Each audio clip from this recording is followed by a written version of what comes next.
Why a 10-year-old girl secretly recruited the football team? My 12-year-old son, Leo, is a brilliant kid, but he has severe sensory processing issues, loud noises, bright cafeteria lights, a sudden change in schedule.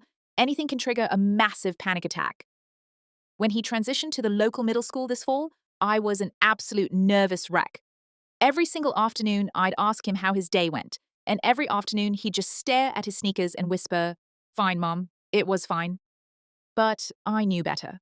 I noticed he started wearing his heavy winter hoodie, even on 80-degree days, tightly pulled over his ears. Then his guidance counselor called.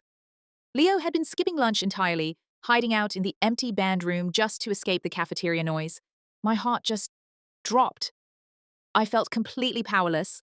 My 10-year-old daughter, Chloe, is the exact opposite. She's a total social butterfly, popular, loud, and constantly surrounded by friends.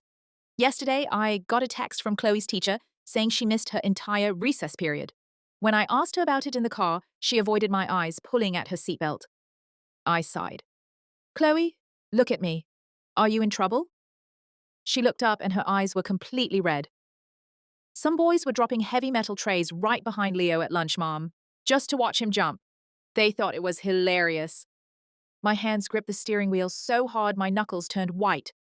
"Why didn't you tell a teacher?" "Because," she whispered, "teachers just make a scene. I had to handle it." That's when she pulled a crumpled notebook out of her backpack. It was labeled Project Lighthouse. For 3 weeks, Chloe had been secretly recruiting. She used her popular girl status to strike a deal with the biggest 8th-grade football players on the playground. She traded her homemade chocolate chip cookies and math tutoring in exchange for a favor. The deal? Those big 8th graders now sit at the table right next to Leo every single day.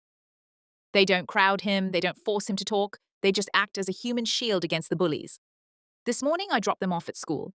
As Leo walked toward the front doors, a group of older boys casually nodded at him, saying, "Hey, Leo." Leo didn't pull his hoodie up. He just gave a small, confident smile and kept walking.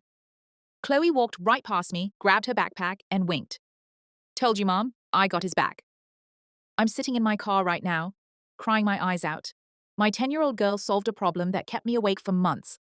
When I asked her why she went to such crazy lengths, she just looked at me like I was insane. "Mom," she said, "he's my big brother. That's just what we do."